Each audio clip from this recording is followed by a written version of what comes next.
Welcome to S6 news. వార్తల్లో ముందుగా ముఖ్యాంశాలు. త్రివేణి సంగమం వద్ద ప్రార్థనలు చేసిన రాష్ట్రపతి ద్రౌపది ముర్ము.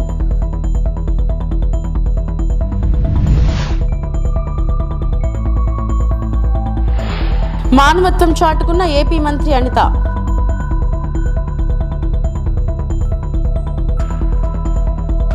శ్రీవారి సేవలో ఏపీ రాష్ట్ర హైకోర్టు ప్రధాన న్యాయమూర్తి.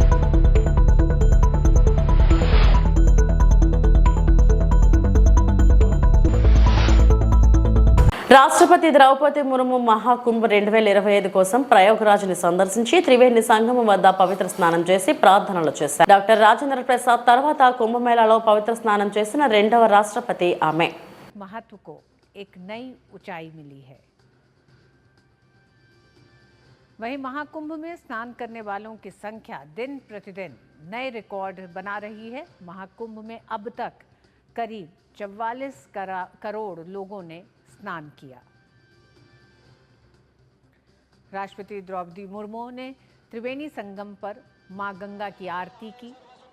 इस मौके पर उत्तर प्रदेश की राज्यपाल आनंदीबेन पटेल और मुख्यमंत्री योगी आदित्यनाथ समेत कई विशिष्ट लोग उपस्थित थे।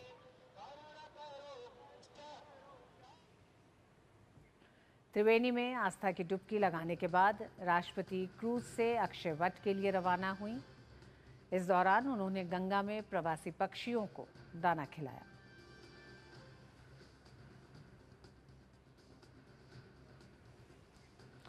और बाद में राष्ट्रपति अक्षय वट पहुंची, जहां उन्होंने पूजा अर्चना की। सनातन संस्कृति में अक्षय वट को अमरता का प्रतीक माना जाता है। ये हिंदू धर्म का एक महत्वपूर्ण स्थल है, जिसकी महत्ता पुराणों में भी वर्णित। ఏపీ హోంమంత్రి అనిత మానవత్వం చాటుకున్నారు. నర్సారావుపేట బైపాస్ రోడ్డులోని వై జంక్షన్ వద్ద సోమవారం ఉదయం బైక్ ప్రమాదం జరిగింది. ఈ ప్రమాదంలో ఓ యువతికి గాయాలయ్యాయి. అదే మార్గంలో శ్రీశైలం పర్యటనకు వెళ్తున్న మంత్రి అనిత దీన్ని గమనించి తన కాన్వాయ్ను ఆపారు. గాయపడిన ఆ యువతి వద్దకు వెళ్లి సపర్యలు చేశారు. మంచినీరు అందించి ధైర్యం చెప్పారు. అనంతరం వేరే వాహనంలో ఆసుపత్రికి తరలించే ఏర్పాట్లు చేశారు.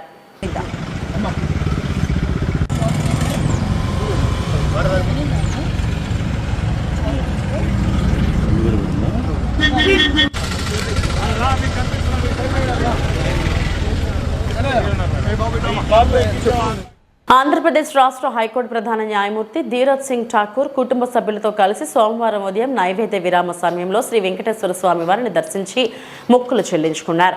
ముందుగా ఆలయ ముఖద్వారం వద్ద సీజేకు టీటీడీ అదనపు ఈవో వెంకయ్య చౌదరి స్వాగతం పలికి దర్శన ఏర్పాట్లు చేశారు.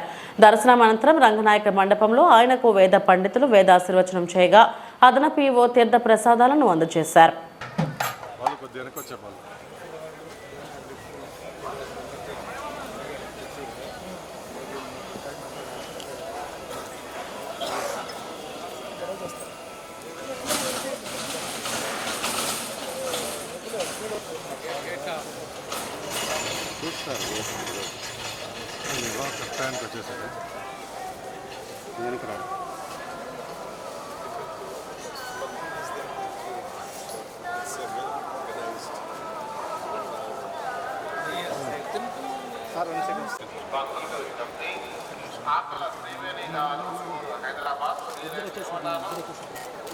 వెంగమాంబ అన్నప్రసాదం వెళ్ళి వైభవ్ గారు కోరుతున్నాము. ఆకుల త్రివేణి గారు హైదరాబాద్ వెంగమాంబ అన్నప్రసాదం వెళ్ళి వైభవ్ గారిని కలుసుకోవాల్సిందిగా కోరుతున్నాము.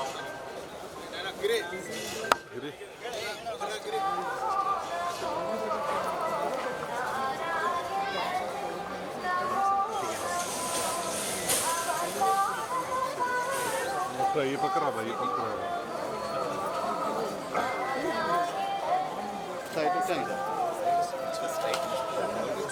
వాళ్ళు అట్టలుతున్నా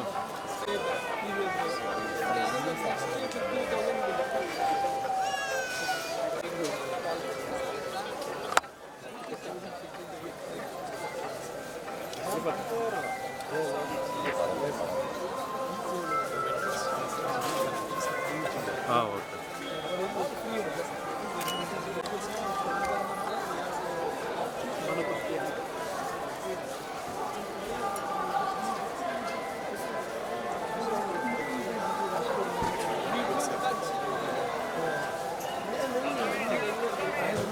ఉభయ గోదావరి గ్రాడ్యుయేట్స్ ఎమ్మెల్సీ అభ్యర్థిగా అంబేద్కర్ కోనసీమ జిల్లాకు చెందిన రాయుడు శ్రీనివాస్ ఈరోజు కలెక్టరేట్లో జిల్లా కలెక్టరేట్ వెట్రి సెల్వికి నామినేషన్ దాఖలు చేశారు. ఈ సందర్భంగా కలెక్టరేట్ నుంచి బయటకు వచ్చిన రాయుడు శ్రీనివాస్ విలేకరులతో మాట్లాడారు. అధికారంలోకి వచ్చిన పార్టీలు అధికారం చేపట్టిన తర్వాత ఎన్నికల టైంలో ఇచ్చిన హామీలను అమలు చేయకపోయినా ఇటువంటి పార్టీలను డిస్మిస్ చేసే విధంగా గవర్నర్కు విస్తృత అధికారులు ఇవ్వాల్సిన అవసరం ఉందని పోయారు. రాష్ట్రంలో నిరుద్యోగ సమస్య పెరిగిపోవడం వల్ల ఇతర రాష్ట్రాలకు దేశాలకు వలస వెళుతున్నారని ఆవేదన వ్యక్తం చేశారు. సమాజంలో అన్ని వర్గాల సమస్యలను పరిష్కరించేందుకు ఎమ్మెల్సీ అభ్యర్థిగా పోటీ చేస్తున్నానని తనకు మొదటి ప్రాధాన్యత ఓటు వేసి గెలిపించాల్సిందిగా కోరుతున్నారు.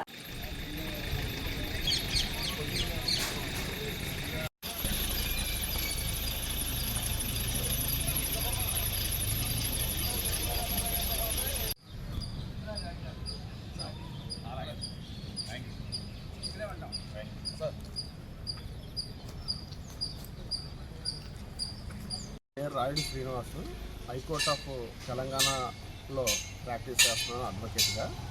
ఈ రోజున సమాజంలోని ఎన్ని రాజకీయ పార్టీలు వచ్చినా కానీ హామీలు ఇస్తున్నారు తప్ప వాళ్ళు ఏ విధమైనటువంటి హామీలు నెరవేర్చట్లేదు. ఈ రోజున నిరుద్యోగుల తరఫున నేను నామినేషన్ వేస్తున్నాను. ఇక్కడికి వచ్చే ప్రధాన ఉద్దేశం ఏంటంటే, ఎమ్మెల్సీగా చేసే ఉద్దేశం ఏంటంటే, రాష్ట్రంలో నిరుద్యోగ యువత చాలా దారుణమైన పరిస్థితిలో ఉంది.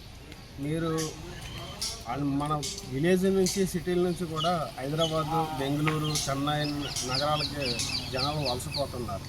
ఇక్కడ ఏ ప్రభుత్వం వచ్చినా నిరుద్యోగులు పట్టించుకోవట్లేదు. నేను 4 టర్ముల నుంచి కూడా ఎమ్మెల్సీకి ఓటేయడం జరిగింది. గెలిచిన ఏ ఒక్క నాయకుడు కూడా ప్రజల సమస్యలు కానీ, నిరుద్యోగ సమస్యలు కానీ, ఉద్యోగుల సమస్యలు కానీ పట్టించుకోలేదు.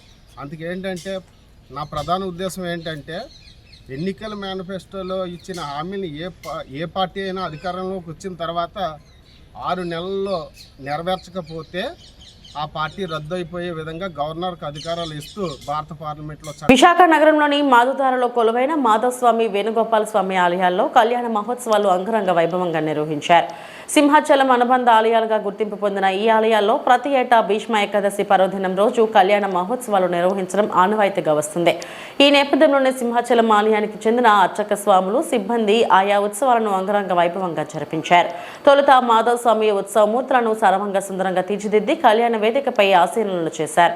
ఆ తర్వాత విశ్వక్సేన, పుణ్యహవచనం, ఆరాధన, కంకరధారణ, నూతన యజ్ఞోపవితం, జీలకర్ర బెల్లం, మాంగళ్యధారణ, తలంబరాలు ప్రక్రియలను శాస్త్రోక్తంగా నిర్వహించారు. నిత్య కళ్యాణంలో పాల్గొన్న భక్తులందరికీ ఆలయ వర్గాలు తీర్థ ప్రసాదాలను అందజేశారు.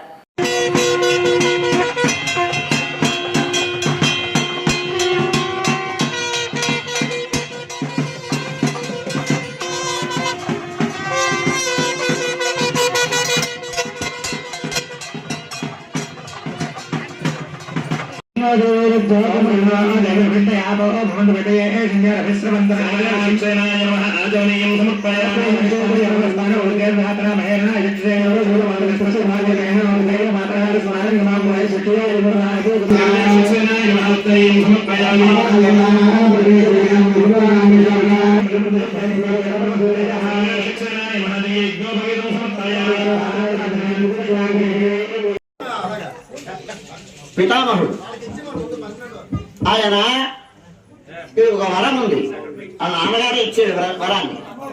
ఆయన ఇష్టం వచ్చినప్పుడు ప్రాణాక్రమణం చేయగలిగినటువంటి వరం ఇచ్చాడు. ఆయన ఎప్పుడు కోరుకుంటే అప్పుడే మరణం వస్తుంది. అది అందుకోసమని ఉత్తరాయణం వచ్చేంత వరకు ఆయన ప్రాణాన్ని వదలకుండా ఉన్నాడు. అంపశయ్య మీద ఉన్నాడు. 58 రోజుల పాటు ఉన్నాడు ఆయన అంపశయ్య మీద.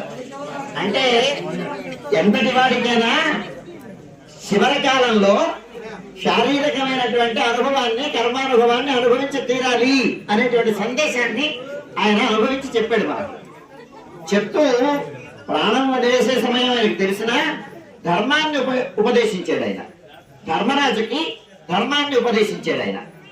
ఆయన ఏమి ధర్మం ఉపదేశించాడంటే, ఆయన తాత నువ్వు చెప్పు ధర్మరాజుకి అంటే, స్వామి నువ్వు ఉన్నావు కదా, నువ్వు చెప్పొచ్చు కదా, నువ్వు చెప్పు అన్నాడు కృష్ణుడు. అంటే నేను చెప్తే అది ఫలించదు, నువ్వే చెప్పాలి అని చెప్పాడు. కిమేకం దైవతంలోకే కింవాప్యేకం పరాయణం స్తువంతః కంకమర్చంతః అని ప్రాప్నయో మానవాః శుభం. లోకంలో ఉండేటువంటి వాళ్ళందరూ మంచిని పొందాలంటే, శుభాన్ని పొందాలంటే ఎవరిని మనం పూజించాలి అంటే జగత్ప్రభం దేవదేవం అనంతం పురుషోత్తమం స్తువన్నామ సహస్రేణ పురుషః సతతోత్థితః అని ఆయన జగత్ప్రభు అయినటువంటి శ్రీమన్నారాయణుడిని ఉపాసిస్తే, ఆయన నామాలని స్తోత్రాన్ని పారాయణం చేస్తే వాళ్ళు సుఖంగా ఉంటారు అని. అందుచేత వాళ్ళు మీరందరూ రోజు విష్ణు సహస్రనామం పారాయణం చేసి ఉంటారు. ఆ చేసినటువంటి ఫలితం వలన లోకంలో ఉండేటువంటి వాళ్ళందరూ ఇవాళ స్వామి యొక్క అనుగ్రహానికి పాత్రమై సుఖ సంతోషాలతో సుఖంగా ఉండాలి అని జగత్ప్రభువు కళ్యాణం చేసుకున్నాడు. ఆయన కళ్యాణం లోకానికి కళ్యాణం కదండి. అంచేత ఆయనకి కళ్యాణం చేస్తే లోకమంతా శుభ పరంపరలతో సుఖ సౌఖ్యాలతో ఉండాలి అని మనం ఆశిద్దాం.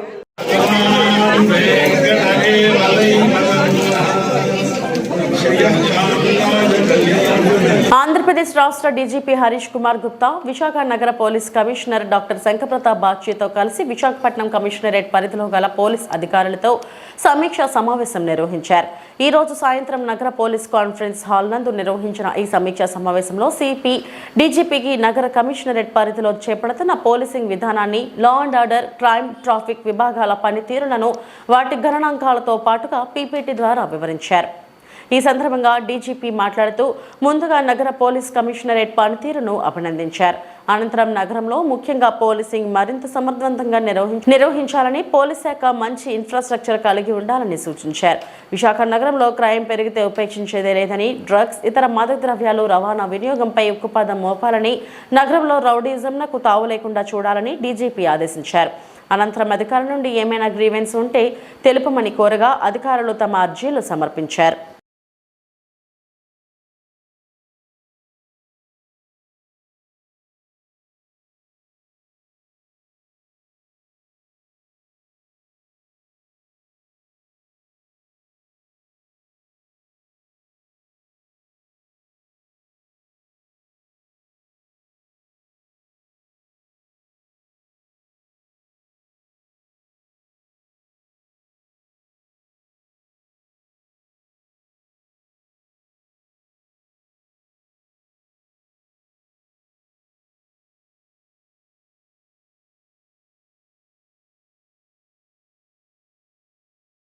పశ్చిమ గోదావరి జిల్లా పాలకొల్లు నియోజకవర్గంలో పేదలకు వైద్య సహాయంగా ముఖ్యమంత్రి సహాయ నిధి చెక్కులు అందజేత.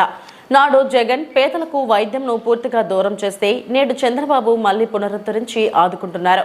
పేదల గుండెకు భరోసా కింద గుండె జబ్బు వస్తే 60,000 విలువ గల ఇంజెక్షన్ ఉచితంగా అందిస్తున్న కూటమి ప్రభుత్వం అధికారంలోకి వచ్చిన 8 నెలల్లోనే పెంచి ఇచ్చిన సామాజిక పెన్షన్లు, మెగా డిఎస్సి నోటిఫికేషన్, అన్నా క్యాంటీన్ల పునరుద్ధరణ, సంవత్సరానికి 3 గ్యాస్ సిలిండర్లు, ల్యాండ్ టైటిలింగ్ యాక్ట్ రద్దు, అస్తవ్యస్తమైన రోడ్ల వ్యవస్థను చక్కదిద్దడం, కష్టమైన అభివృద్ధి, సంక్షేమం దిశగా పాలన అందిస్తున్నారు.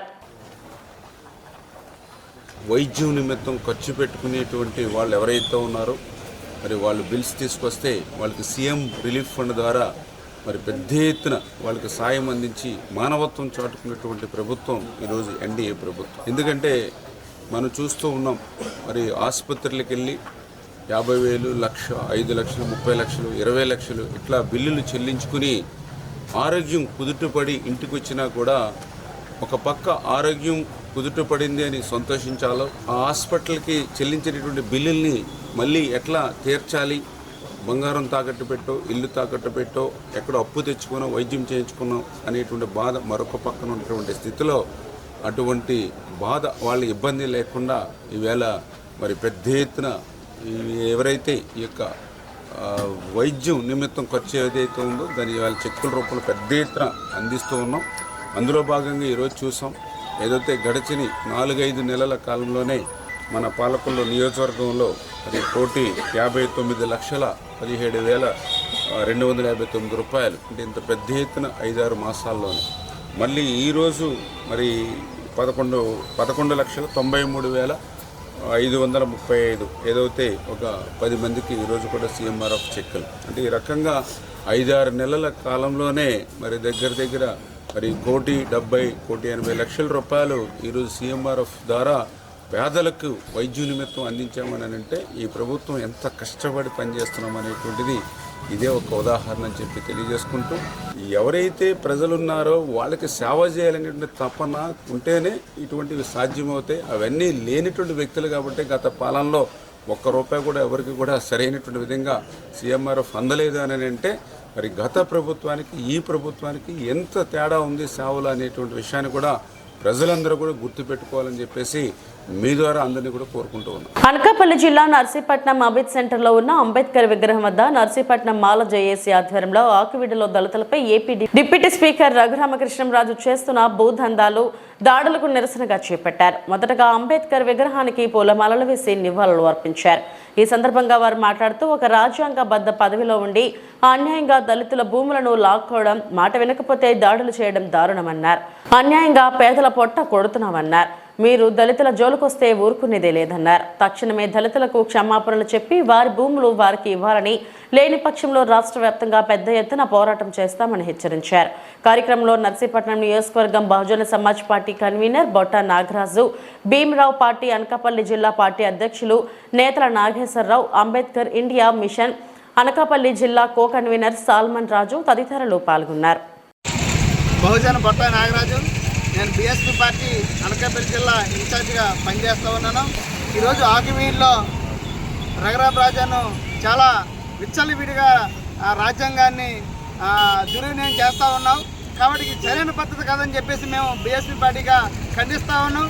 అంటే నీకు ఈ రాజ్యాంగం అంటే నీకు లెక్కలేదు, అంబేద్కర్ లెక్కలేదు. నువ్వు గతంలో కూడా అంబేద్కర్ ఫోటో ఉన్న బ్యానర్ను తొలగించి తప్పు చేసావు. అలాగే ఈరోజు మా సోదరులైనటువంటి మా దళితుల భూములు నువ్వు నాటుకొని దానిపైన కూడా నువ్వు కోట్లు సంపాదించాలని చెప్పేసి నువ్వు చూస్తూ ఉన్నావు. అలాంటి ఆటలు నీకు సాగమని చెప్పేసి చెప్తా ఉన్నావు. అంటే నీ దళితులు ఒకటే కాదు, బహుజనులుగా ఉన్నటువంటి ఎస్సీ ఎస్టీలు అందరూ కూడా మేమందరూ వాళ్ళకి మద్దతుగా ఉంటాం. అక్కడ ఈ ఆకులు ఏదైతే నువ్వు ఆ స్థలాన్ని కబ్జా చేయాలనుకున్నావో ఆ స్థలాన్ని కాపాడడం కోసం మేమందరం ఎంత దూరం వెళ్తామని చెప్పి చెప్తా ఉన్నాం. ఆల్రెడీ దానిపైన స్టే తెచ్చుకున్నా జర మా సోదరులకు నువ్వు నీ అధికారాన్ని అడ్డు పెట్టుకొని నువ్వు దాన్ని కబ్జా చేయాలని చూస్తా ఉన్నావు. అలాంటి చెలవని చెప్పి చెప్తా ఉన్నావు. ఖబర్దార్ రఘురామరాజు నేను చెప్తా ఉన్నాం. మేమందరం కూడా సంపూర్ణంగా బీఎస్పీ పార్టీ కానీ మిగతా బహుజన కులాలన్నీ కూడా ఈరోజు అక్కడ ఉన్నటువంటి ఆకివీడులో ఉన్నటువంటి ఆ భూమి నిర్వాసితులు ఎవరెత్తున్నారో వాళ్ళందరికీ మద్దతుగా ఉంటామని చెప్పి చెప్తా ఉన్నావు. ఈ ఏదైతే నువ్వు ఈ దుర్మార్గం చర్యలు ఉన్నాయో నువ్వు వెనక్కి తీసుకొని బహిరంగ క్షమాపణ చెప్పాలని చెప్పేసి కూడా మేము బీఎస్పీ పార్టీ తరఫున డిమాండ్ చేస్తా ఉన్నాం. లేని పక్షంలో నువ్వు తీవ్ర పరిణామాలు ఎదుర్కొంటావని చెప్పేసి కూడా హెచ్చరిస్తా ఉన్నాం. జై భీమ్, జై భారత్.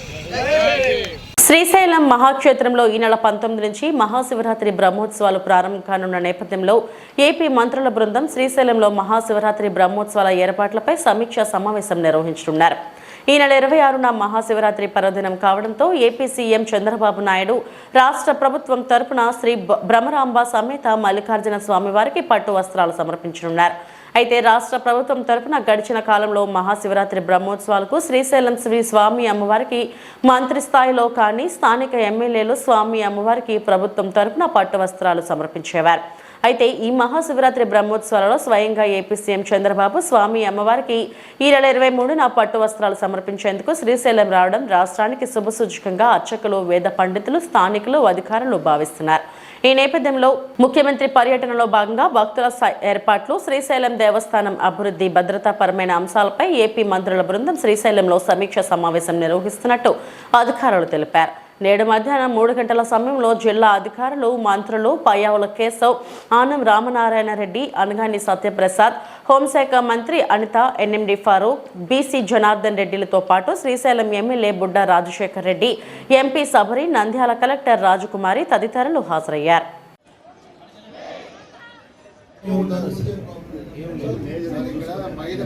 ఈ మామిడికాయల పీసెస్, ఉసిరికాయలు ఇవన్నీ రోడ్డు పైన ఉంటాయి సార్. వచ్చిన వాడంతా ఎవరిని అలో చేయలేదు. ఒక్కటి కూడా ఉసిరికాయలు కానీ రోడ్డు మీద మన ఎమ్మెల్యే లేకపోయినా కూడా కనీసం వేసన పెంచండి. అప్పుడు పెద్దగా చెట్లు పోవు. రూట్ పార్కింగ్ లేకపోయినా కూడా కనీసం వేసన పెంచండి. అప్పుడు పెద్దగా చెట్లు పోవు. ఆ రోడ్డు ఒక హాఫ్ మీటర్ పెంచితే చాలు సార్. అంతకు మించి ఏం చేస్తాం? అదే మట్టి మీద ఇప్పుడు అక్కడ అటెండెన్స్ చేసుకోవాలి కదా, సాక్షి దగ్గర అటెండెన్స్ కోసం అతను వచ్చి అటెండెన్స్ చేసుకొని బయటకు వచ్చి తీసుకొస్తున్నాము. ఫాస్ట్ ట్యాగ్ తోటి నేను ట్యాగ్ అప్ చేసేసి అది చేస్తాను. నిన్న మేము నైట్ వచ్చేటప్పుడు 10 minutes నిలబడ్డాడు సార్. అతను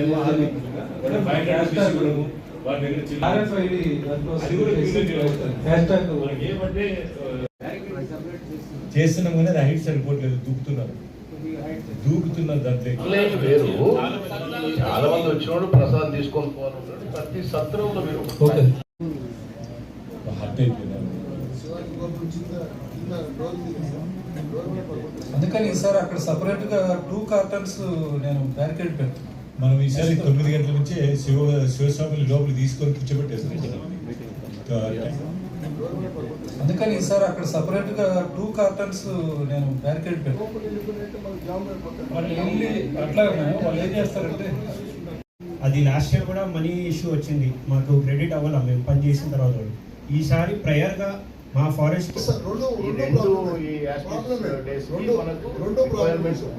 కోఆపరేట్ చేయండి. అది మా లెవెల్లో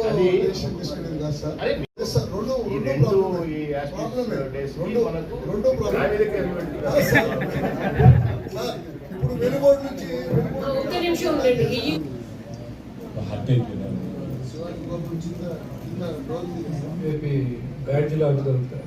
తర్వాత సార్ ఇవన్నీ అయిపోయిన తర్వాత లడ్డు కౌంటర్ దగ్గరికి ఒక్కటేసారి వచ్చి పడతారు. నంద్యాల జిల్లా ఆలగడ్డ రుద్రవరం మండలం కోటకొండ గ్రామంలో అక్రమ మట్టి తవ్వకాలు జరుగుతున్నట్టు సాక్షిలో వచ్చిన కథనంపై స్పందించిన టీడీపీ నాయకులు కోటకొండ కొలను చెరువులో నుంచి అక్రమంగా మట్టి తోలుతున్నారంటున్నారు. గ్రామస్తులు అందరూ కలెక్టర్ను కలిసి కొలను చెరువు పూడి ఉందని మట్టి తవ్వేసి మమ్మల్ని కాపాడాలంటూ అర్జీ ఇవ్వడం జరిగింది. South zone railway contractor railway track సంబంధించి మన్ను కావాలని ఎంఆర్ఓను మరియు విఆర్ఓకి అర్జీ ఇచ్చి రాయల్టీ కట్టి మరి ఈ మట్టిని రైల్వే ట్రాక్ కు సంబంధించి పంపించడం జరిగిందని, దీనికి సంబంధించిన ప్రతి ఒక్క ఆధారాలు మా దగ్గర ఉన్నాయని టీడీపీ నాయకులు పేర్కొన్నారు. అనవసరంగా తప్పుడు కథనాలు రాస్తూ మా టీడీపీ నాయకులపై బురజల్లే వార్తలు రాస్తున్న సాక్షి దినపత్రికకు మేము సవాల్ విసురుతున్నాం. ఈ మట్టిపై సంబంధించిన అన్ని ఆధారాలు రాయల్టీస్ మా దగ్గర ఉన్నాయని, మీ దగ్గర ఏమైనా ఆధారాలు ఉంటే నిరూపించి వార్తలు రాయాలని, ఆధారం లేకుండా వార్తలు రాస్తే చట్టపరమైన చర్యలు తీసుకుంటామని హెచ్చరించారు. ఈ కార్యక్రమంలో మండల కన్వీనర్ లింగం రంగనాయకులు, మాజీ ఎంపీపీ పోలా గురుమూర్తి, పేరూరు రామనాథ్ రెడ్డి, తూపల్లేరు యువరాజు తదితరులు పాల్గొన్నారు. రంగయ్య గారు ఇది వరకు చెప్పిన విధంగా జరుగుతున్న విషయం ఒకటి, వాస్తవాలుగా రాయడం పత్రికా నిబద్ధతకు సంబంధించిన విషయం. మేము పత్రికా నిబద్ధత మీద సవాలేస్తూ ఈరోజు ప్రెస్ మీట్ పెట్టడం జరిగింది. ఎందుకు అంటే మొట్టమొదటిగా నేషనల్ కాదు ఇంటర్నేషనల్ అయిపోయింది. ఫస్ట్ వాళ్ళ అధినేత దగ్గర నుంచి తీసుకున్నాం. ఈరోజు జరుగుతున్న వాస్తవాలను మీరు గమనిస్తూనే ఉన్నారు. ఆయన నేషనల్ కాదు ఇంటర్నేషనల్ మీడియాలో కూడా వెలిగిపోతూ ఉన్నాడు. మన ఆంధ్రప్రదేశ్ పేరు ప్రఖ్యాతులను ఎక్కడికి అమెరికా వరకు తీసుకుపోయినాడు ఆయన. మన లోకల్ వరకు తీసుకుందామంటే ఈరోజు మా రుద్రవరం మండలంలో జరుగుతుండేది కోటకొండ ఇష్యూ అని చెప్పారు. కోటకొండ ఇష్యూకు సంబంధించి మొత్తం విత్ రాయల్టీ కట్టి రైల్వేకు సంబంధించిన ఒక కాంట్రాక్ట్ కోసం గవర్నమెంట్కు ప్రాపర్ రాయల్టీ కట్టి మేము అక్కడి నుంచి మట్టి తరలించడం జరుగుతూ ఉంది. అంతకు తప్పితే వేరే ఇష్యూస్ ఏం లేవు. ఈ ఇష్యూను బట్టి వాళ్ళు ఏమంటున్నారంటే ఒక్కొక్క రోజుకు ₹1 కోటి సంపాదించే క్యాపబిలిటీ తెలుగుదేశం పార్టీ నాయకులు అక్రమంగా తవ్వుతున్నారంటున్నారు.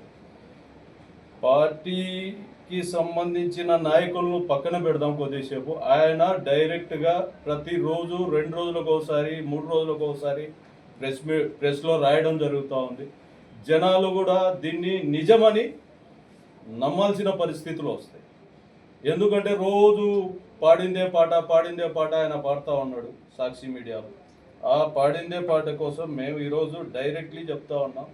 కోటకొండ గ్రామంలో కొలం చెరువు ఉందయ్యా. ఆ కొలం చెరువులో ఏం జరుగుతూ ఉందంటే అది పూడికకు గురి అయింది. దానివల్ల గ్రామస్తులు ఇబ్బంది పడుతున్నారని అనడం వల్ల అర్జీ పెట్టిన తర్వాత కోటకొండ గ్రామానికి సంబంధించిన అర్జీ కలెక్టర్ గారికి క్లియరా పత్రికా మూలకంగా నేను ఇస్తున్నాను. ఇంకొకటి సౌత్ సెంట్రల్ రైల్వే నుంచి పర్మిషన్, ఎందుకంటే ఈ మట్టి తవ్వుకోవడానికి సౌత్ సెంట్రల్ రైల్వే తీసుకున్న పర్మిషన్.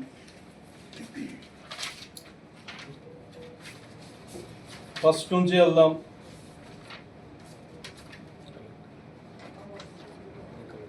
ఇది మన ఎగ్జిక్యూటివ్ ఇంజనీర్ గారు. ఓకేనా, మళ్ళీ వెళ్దాం. కొద్దిగా ముందరికి వెళ్తే మన కలెక్టర్ గారికి గ్రామస్తులు దీన్ని పెట్టుకున్న అర్జీ ప్రకారం దీన్ని తవ్వుకోవడానికి పర్మిషన్ ఇచ్చారు. మూడవది మండలానికి అధినేత అయిన ఎంఆర్ఓ గారు ఇచ్చిన పర్మిషన్ కరెక్టా కాదు? మరి రెవెన్యూ డిపార్ట్మెంట్కు సంబంధించి మండలానికి ఆయనే ముఖ్య వ్యక్తి, ఎవరైనా ఛాలెంజ్ చేయొచ్చు. ఇక అక్రమ రవాణా గురించి మాట్లాడుకుందామా? ఎవరైనా రావచ్చు. ఈరోజు చెప్తా ఉన్న అక్రమ రవాణా గురించి మాట్లాడే వ్యక్తులు ఎవరైనా రావచ్చు. ఈరోజు డిబేట్ వేస్తారు. మా తాత తండ్రులు సంపాదించిన సొంత భూమిలోనే మట్టి తవ్వి అక్రమంగా వీళ్ళ గవర్నమెంట్లోనే, ఎవరి గవర్నమెంట్లో, వైఎస్ఆర్సీపీ గవర్నమెంట్లోనే స్ట్రైక్ చేసిన వ్యక్తిని నా సొంత భూమి తవ్వారు. ఇప్పుడు కూడా అట్లే ఉన్నాయి. మీకు కావాలంటే పత్రికా మూలకంగా మీడియాకు పబ్లిక్గా చూపించగలను. నేను ఛాలెంజ్ చేస్తూ ఉన్నా. మా విలేజ్లోనే మా సొంత భూములు తవ్వుతూ ఉన్నారని ప్రతిపక్షంలో ఉన్నప్పుడు ప్రజెంట్ మా ఎమ్మెల్యే గారిని, అప్పుడు ప్రతిపక్షంలో ఉన్నారు, ఆమెను తీసుకుపోయి చూపించారు. అమ్మాయి ఇవి మా సొంత భూములు, పట్టాలు ఉన్నాయి, కానీ అక్రమంగా తవ్వారు. ఈ మండలం అంతా అక్రమంగా తవ్విన వ్యక్తులు మీ పక్కన పెట్టుకొని ఇదేందా రోజు పొద్దున్న లేస్తే బురద చల్లడం, రోజు పొద్దున్న లేస్తే బురద చల్లడం. ఇంకో విషయం, ఎక్స్పెషల్ విషయం చెప్పమంటావా? నాకు ఇంకొకరికి సంబంధం లేని విషయాలు, వాళ్ళ పార్టీకి సంబంధించిన వ్యక్తులు ఏది చెప్పినా రాయగల క్యాపబిలిటీ సాక్షి మీడియాకు ఉంది. ఎందుకుందో తెలుసా? నా పర్సనల్ చెప్తా. నేను కొద్ది రోజుల కిందట ఏ పార్టీకి సంబంధించిన వ్యక్తిని కాదు, దేశానికి సంబంధించిన వ్యక్తిని, దేశంలో సైనికుడిని. ఆ టైంలో నేను ఉన్నది. కానీ నన్ను తెలుగుదేశం పార్టీ వ్యక్తి పలాని పొలాలు అక్రమంగా కొన్నాడని కూడా ఇదే సాక్షి మిత్రుడు, ఎక్కడ రుద్రవరం సాక్షి మిత్రులే రాసినారు. ఈరోజు నా ముందరికి రమ్మను, ఆయన ఎప్పుడైనా రమ్మను.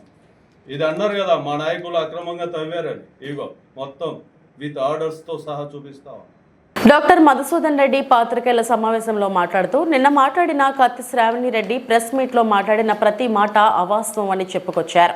1958లో కోర్టులో తీర్పు ఇచ్చారని, అదే స్థలాన్ని నేను 2008లో బుర్రా సుబ్బారావు నుండి కొనుగోలు చేశారని ఇప్పటికీ మా అనుభవంలో ఉందని పేర్కొన్నారు. అప్పటి ఆర్డీఓ శ్రీనివాసులతో 3 ROR సమావేశాలకు హాజరయ్యానని తెలిపారు. హద్దులు పాతుతున్న ఆమెపై 2022లో కేసు కూడా నమోదు చేశామని తెలిపారు. న్యాయ సలహాలు తీసుకుని ఆమెపై కోర్టుకు వెళతామని సూచించారు. నమస్కారం, నేను డాక్టర్ చిత్తులూరు మధుసూదన్ రావు, నా కొడుకు డాక్టర్ చిత్తులూరు మణిదీప్.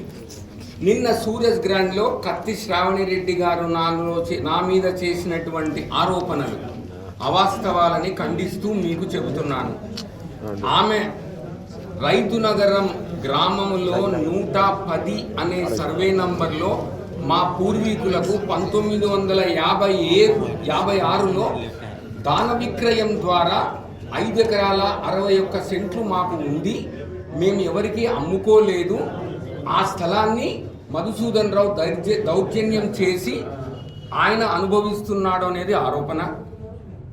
ఈ విషయంలో ఆమె చెప్పిన 56వ సంవత్సరంలో దాన విక్రయం కరెక్ట్.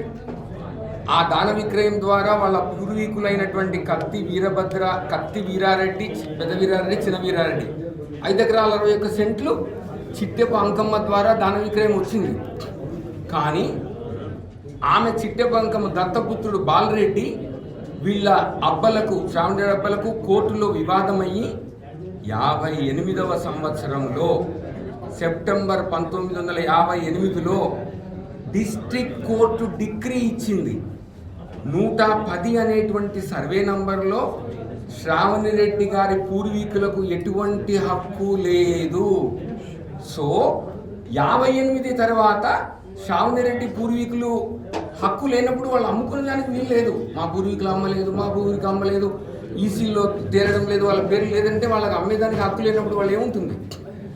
చిట్టెపు బాలరెడ్డి గారు ఆయనకు సంక్రమించిన మొత్తం 5 ఎకరాల 60 సెంట్లు అమ్మడం వల్ల ఒకరి ద్వారా మేము లింకు డాక్యుమెంట్లు నిజ నిర్ధారణకు, నిదర్శనకు లిఖితపూర్వకంగా డాక్యుమెంట్లు అన్నీ చూపిస్తూ నేను 2008లో ఆ స్థలాన్ని నేను కొనుక్కున్నాను. సర్వే ప్రకారం 4 ఎకరాల 2 సెంట్లు 110లో ఉంది.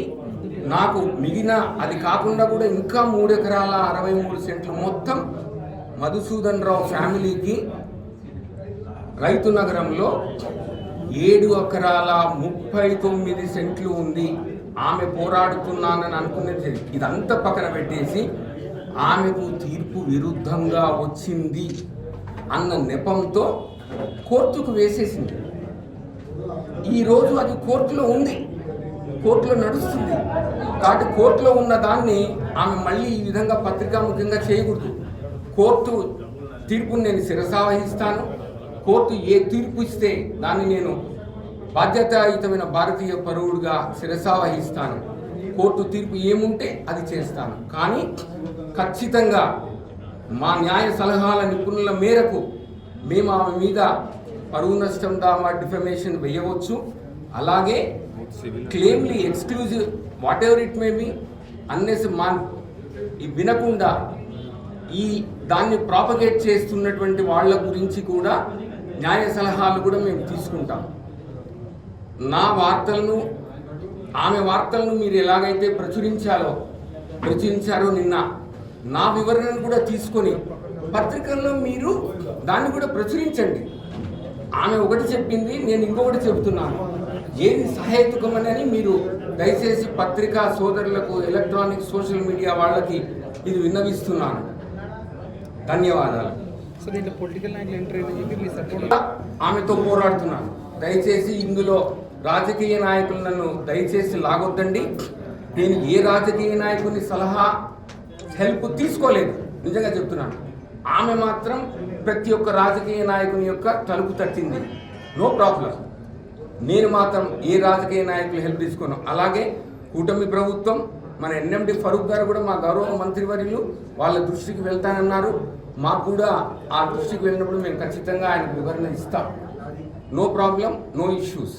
అందుకే మీకు చెప్పానని అనుకుంటున్నాను. చూపించమంటారా? అవాస్తవాలండి. మీరికి నమస్కారం. నిన్న శ్రావణి రెడ్డి గారు మా నాన్న పైన చేసిన ఆరోపణలని నేను తీవ్రంగా ఖండిస్తున్నాను. ఒక కొడుకుగా నాకు చాలా బాధ కలిగింది. మా నాన్న నాకు నేను చాలా బాధపడిపోయి, ఏంటిది ఒక సేవా తత్పరత, మధుసూదన్ రావు అంటే ఏంటిది అని చెప్పి నంద్యాలే కాదు, రాయలసీమ కాదు, ఎంటైర్ సౌత్ ఇండియా తెలుసు. అటువంటి వ్యక్తిని పట్టుకొని నోటికి ఏది వస్తే అది మాట్లాడడం అనేది సభ్యకరంగా, సమాజంగా ఏమి ఉద్దేశం ఇస్తుందో నాకు అర్థం కాలేదు. కొడుకుగా నేను చాలా చాలా మనస్తాపం చెందితే మా నాన్న ధైర్యం చెప్పి, మనం ఈమెతో గత 4-5 సంవత్సరాలుగా ఎవరి సహాయం లేకుండా మన పక్కన నిజం, నిజాయితీ, న్యాయంతో మనం పోరాడుతున్నాం. ఒకరి అండ లేకుండా ఓన్లీ న్యాయవాదులతో మేము సమర్పిస్తూ దీనిని ఫైట్ చేస్తున్నాం. అటువంటి దాంట్లోకి అనవసరంగా రాజకీయ నాయకులని వాళ్ళని తీసుకొని వచ్చి ఇది హై పొలిటికల్ డ్రామాగా తయారు చేసి దీనిని వైరల్ చేసి ఆమె ఏదో లబ్ధి పొందాలన్న దురుద్దేశంతో నిన్న అన్ని చాలా అవాస్తవాలను ఇవన్నీ చెప్పడం జరిగింది. మేము ఇప్పుడు ఇందాక మీకు ఒక 15-20 నిమిషాల దాకా మీకు అన్ని అవాస్తవాలను ప్రూవ్ చేశాం. ఆమెకి నిజంగా నిజాయితీగా 1 సెంటు భూమికి ఆమె దగ్గర ఒక పత్రం ఉంటే తీసుకొని రమ్మండి, కోర్టులో ప్రొడ్యూస్ చేయమనండి, కోర్టు కేసు గెలవమనండి. మేము ఆమెకి పువ్వుల్లో పెట్టి ఆ భూమిని మేము అందిస్తాం. ఇది మధుమణి కుటుంబం తరపు నుంచి మేము ఇచ్చే వాగ్విధానం అనుకోండి. కానీ మా పైన సేవా ముసుగు అట్లాంటి పదాలను వాడుతూ ఒక వ్యక్తి 34 సంవత్సరాలుగా ప్రజలకి సహాయపడుతున్న వ్యక్తిని దురుద్దేశంతో దుర్భాషలాడి సొంత లాభం కోసం మాట్లాడడం వల్ల వచ్చిన లాభం ఏంటో నాకు తెలియదు. ఒక్క డాక్యుమెంట్ కన్నా ఆమె దగ్గర ఉంటే దయచేసి తీసుకొని రమ్మనండి. తీసుకొని రారు, కోర్టులో ప్రొడ్యూస్ చేయరు, కోర్టు వాయిదాలకి వాళ్ళు రారు. ఇలా జరుగుతున్నప్పుడు ప్రెస్ మీట్ పెట్టి అవాస్తవాలను వాస్తవాలుగా చేయాలన్న ఈ ఆలోచనని దయచేసి మేము ఖండిస్తున్నాము. పత్రికా సోదరులకి నేను మనస్ఫూర్తిగా విన్నపిస్తున్నది ఏంటంటే, మా వైపు స్టోరీ విన్నారు, మీ దగ్గర ఆల్ ప్రూఫ్స్ అండ్ డాక్యుమెంట్స్ మీకు ఇచ్చాము. దయచేసి ఈ వాస్తవాన్ని ప్రజలలోకి తీసుకెళ్ళండి. మేము ఇప్పుడు ఎవరికో భయపడో. ఇవి ఇప్పటివరకు నా బులెటిన్ అప్డేట్స్. నమస్తే.